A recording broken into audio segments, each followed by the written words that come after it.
This is Real News Media TV, coverage you can trust. Please like, share, subscribe, and hit the notification bell. Select all for daily news updates. Governor General's official residence denies a vax mandate but fails to clarify policy.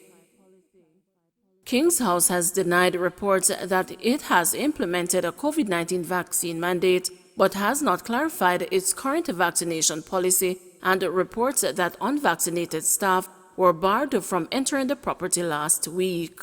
Last Tuesday, the news sought answers from the Governor General's office after receiving reports of actions of personnel at the gates of the St. Andrew-based property, which is the official residence of the head of state. Sir Patrick Allen represents Britain's Queen Elizabeth as head of state locally. Due to the demands on the office today, we will not be able to meet your deadline at noon. We will, however, prepare a response for you by Friday, was the emailed reply from Claudine Haven, Secretary to the Governor General. In a statement Friday evening, King's House said it had no vaccine mandate policy in effect. The unique nature of this office, that of also being the official residence of the Governor General, has been a major factor in the determination of health and safety measures being considered, read the statement. What those measures are is not clear, but it added, while we recognize the importance of the vaccine and encourage all Jamaicans to be vaccinated, we are cognizant of the individual choice in the matter. However, King's House did not shed light on its own internal requirements as asked. Neither did it speak to its staff complement and the number vaccinated. King's House also did not respond to questions about whether any employee was denied entry to the state property last Tuesday morning. The news understands that staff yet to take the COVID-19 jab are required to periodically submit negative PCR test results. It has also emerged that in the wake of media inquiries last week, King's House reminded staff of the 1911 Official Secrets Act, warning them against speaking to the press. No staff is authorized to grant interviews or make any statements on behalf of the organization, Haven said in a memo before pointing to the colonial-era law viewed as anti-transparency and one that past political administrations have been committed to repealing. Senior civil servants routinely wield the Official Secrets Act over workers to prevent them from revealing potential violations or wrongdoing.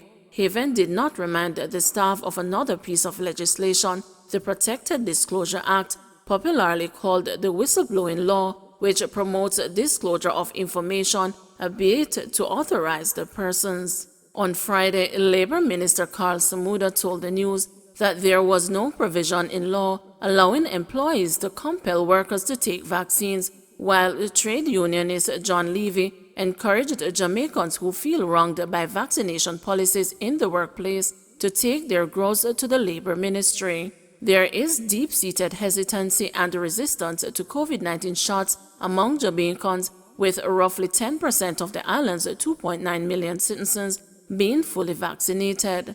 The government is targeting having 1.9 million Jamaicans jabbed by the end of March 2022.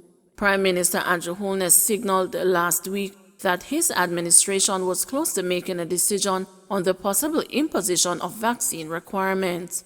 We will announce the policies, which you know we are already in the process of deliberating, trying to refine them to make sure that they make sense and they work. And when that time comes, you who are vaccinated, you will be fine, he said. Holness's comments came after a call from the private sector for the government to implement vaccine mandates. Holness had previously argued that such requirements could be a distraction, but with the slow uptake and the dumping of close to 60,000 AstraZeneca doses, the Prime Minister has had to review his administration's stance. A big source of concern is resuming face-to-face teaching to cut the significant learning loss to students who are struggling with access to devices and internet connectivity amid a worsening crisis of learning loss. Public Defender Arlene Harrison Henry is against the imposition of a blanket vaccine mandate, but indicated that she was open to seeing how the government would approach making the measure group specific. The Jamaican Bar Association, the main lobby for lawyers, has argued that mandatory vaccination would pass the constitutional test. Gunman shot dead in reported confrontation with police. One of two men who allegedly challenged a police party in Spanish Town, St. Catherine, was shot and killed Saturday night. The man, who is yet to be identified, was pronounced dead at hospital. The other man reportedly fled the scene. It is reported that about 11:15 p.m., more than 5 hours after the island-wide coronavirus curfew took effect, the now deceased was accosted at the intersection of Martin Street and Manchester Street in the Old Capital. He is said to have brandished a gun and the police fired. A 9mm pistol was seized. An investigation has since commenced by the Independent Commission of Investigations and the Jamaica Constabulary Force. Facey fire fades, loss could exceed $1 billion. Up to midday, firefighters were still doing cooling down operations at the Facey Commodity Company at Newport West, Kingston. Group CEO of Separate Richard Pando, he says the loss could be around $1 billion. A massive fire that raged for more than 12 hours destroyed a huge section of the warehouse and administrative offices at the 50,000 square foot property. Facey distributes Eve, Kraft, Brunswick, and other products. This morning, clouds of smoke puffed from the building as heartbroken workers watched in despair. Sean Hastings, a merchandiser employed to the company for 10 years, was overwhelmed as he ponders his next move. "I am not feeling good right now. You can't have a good feeling when you see your company of 10 years burnt to the ground like this. It's a challenge. You are thinking whether you are going to be out of a job," Hastings told the news, adding that he has faith that God will carry him through. Salesman for 17 years, Aaron Cunningham, was more optimistic about the future, declaring that God will be there for them despite the tragedy. "I think that God is in the midst of what is going on right now, and we shall come back stronger than before, although we are affected by this great trauma right now, but we will rise again," he said. The management of the company were this morning locked in a meeting discussing the possible fallout from the fire. Security guard charged in murder of man at wake. A St. Anne security guard has been charged in connection to the murder of 37-year-old Ergil Johnson on Tuesday, October 5, at Mason Hall District in St. Mary. The police said 36-year-old Lorenzo Paddyfoot, otherwise called Puddy, of Bread-Nut Hill in St. Anne, was charged with murder and illegal possession of a firearm and ammunition. Lawmen said that Johnson was at a wake about 11:45 p.m. when a dispute developed between him and a woman. Paddyfoot reportedly intervened and discharged 2 rounds hitting Johnson. Johnson was pronounced dead at hospital. Paddyfoot later turned himself into the police and handed over the firearm. Landlady insists tenants must be vaccinated. A senior citizen who is afraid of catching COVID-19 says any applicant looking to lease a home she has advertised for rent must be fully vaccinated. "I don't want anybody in my house who is not vaccinated. That is my choice. I am concerned about it because people just dropping dead. You know that. People who are not vaccinated just dropping dead every minute.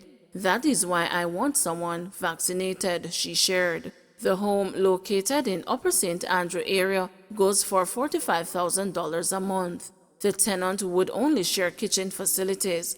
Prior to the beginning of the 3rd wave of the virus in July, the Ministry of Health and Wellness's COVID-19 clinical management reports indicated the daily positivity rate was at 6.5%. On August 29, the country recorded an all-time high of 54%, with 739 confirmed cases and 6 deaths. The senior hinted that she was aware of other landlords also asking that prospective tenants be vaccinated, but declined to say if it will become the new norm. "You can't go and live on the University of the West Indies Mona campus if you are not vaccinated. You can't work with Digicel unless you are vaccinated. You have to do a test every 2 weeks. A lot of companies are bringing that vaccination now," she added. The news team contacted the Rent Assessment Board of Jamaica about the issue, and the representative told the news that the board has no say whether a landlord can have a preference for vaccinated tenants.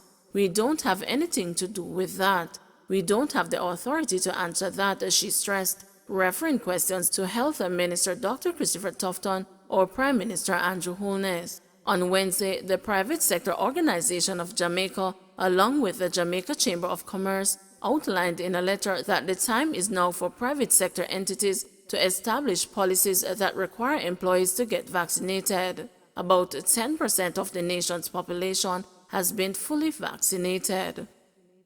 Don't forget to like, share, subscribe, and hit the notification bell. Select all for daily news updates.